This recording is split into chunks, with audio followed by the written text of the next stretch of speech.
Berarti waktu mendaftarkan perubahan nama sudah ada lampiran dari PN? Sudah. Sudah. Kemarin sampai kita itu klarifikasi ke tempat yang bersangkutan dari jasa, terus terkait dengan apa namanya di Cikarang kan, Bekasi. Oh, lokasi itu. rekomnya dari Cikarang, Bekasi. Jadi semua paslon kita klarifikasi terkait ijazah juga, pendidikan, KTP dan segala macam. Kalau itu nggak jadi membatalkan calon, berarti kan peluang apa itu namanya aduan atau untuk TMS tidak memenuhi syarat, berarti nggak ada dong. berarti nggak masalah, ada atau enggaknya kan? Nanti kan kita sambil menunggu dari informasi dari tim Pokja, dari kejaksaan karena ini kan terkait dengan hukum, kan ranah mereka yang punya wewenang. Tapi kan tetap nggak bisa membatalkan. Ya nanti tinggal penyampaian seperti apa kan nanti kita melalui penetapan rapat pleno tertutup. Ini misalnya di PKPU nomor 8 tahun 2004 tentang pencalonan, pasal 100 itu diatur ada 4 pasal ya. Pasal pertama, partai politik peserta pemilu atau gabungan partai politik peserta pemilu yang telah mendaftarkan pasangan calon kepada KPU provinsi dan kabupaten kota tidak dapat menarik pengusulannya sejak pendaftaran. Tidak dapat menarik. Iya, sejak pendaftaran. 2. Dalam hal partai politik peserta pemilu atau gabungan partai politik menarik pengusulannya atau menarik calon dan atau pasangan calon yang telah didaftarkan partai politik peserta pemilu atau gabungan partai politik peserta pemilu dianggap tetap mengusulkan pasangan calon yang bersangkutan dan tidak dapat mengusulkan calon atau pasangan calon pengganti. Bisa diganti ya.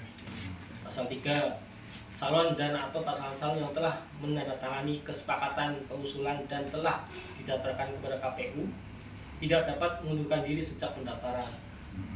Dalam hal calon, pasal 4-nya, dalam hal calon dan atau pasangan calon sebagaimana pasal 3 tadi mengundurkan diri, partai politik peserta pemilu atau gabungan partai politik peserta pemilu yang mencalonkan tidak dapat mengusulkan calon dan atau pasangan calon pengganti dan pencalonnya dinyatakan gugur.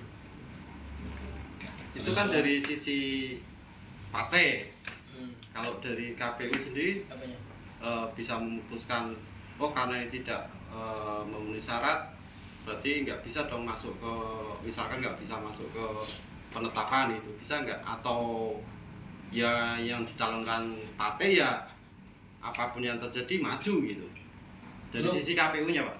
Logisnya gini, di proses pencalonan ini ada beberapa tahap yang sudah sedemikian rupa itu menguntungkan partai sebenarnya. Contohnya tadi daftar, yang penting lengkap dulu dokumennya, kita teliti administrasinya. Kalau tidak lengkap ada lagi perbaikan. Jadi sebenarnya kalau tahap diikuti pasti lolos semua. Iya. Sudah ada waktu. Timeline-nya ada. Berarti kalau zaman dulu nggak ada proses itu langsung. Berarti tidak bisa dijabut dan tetap dijalankan terus ya.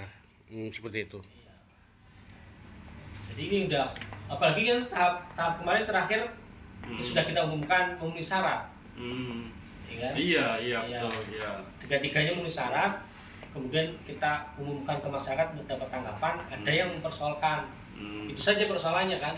Itu berarti tanggapan masyarakat pun ada atau tidak ada, itu ya nggak mempengaruhi proses selanjutnya ya Pak ya di KPU ya. Kalau di aturannya kan KPU kemudian nanti akan meneliti lebih lanjut terkait tanggapan ini kan. Makanya jawabannya adalah kita perlu koordinasi dengan tim Pokja dan juga KPU provinsi untuk memastikan betul. Kan bisa saja banyak kemungkinan kan, takutnya kita yang salah. Kemarin kan saya baca tanggapannya kan bagus tuh, barangkali KPU kurang teliti, kan bisa saja. Ya, berarti ini maaf, pihak KPU Pemalang berdasarkan rekomendasi dari PN Cikarang Bekasi ya tentang perubahan nama tersebut ya. Nah, untuk detail dokumennya saya nggak bisa hadirkan sekarang, tapi yang jelas dari proses verifikasi yang kita lakukan kemarin sudah clear. Ada masalah, calonnya sudah clear. Iya. Tanggal 13-14 kemarin sudah kita umumkan ke masyarakat, semua dokumennya sudah lengkap dan memenuhi syarat. Pastinya keterkaitan ini nanti KPU Pemalang juga akan koordinasi internal dengan Pokja seperti itu ya? Ya, kita akan rapat kembali, kita akan pastikan tanggapan masyarakat ini benar atau salah. Jadi kita pastikan tim Pokja rapat kembali, kemudian kita komunikasi juga ke provinsi untuk memastikan bahwa nanti tanggal 22 September yang kita putuskan itu benar-benar clear, tidak ada yang mempersoalkan. Oke, cukup. Tapi memang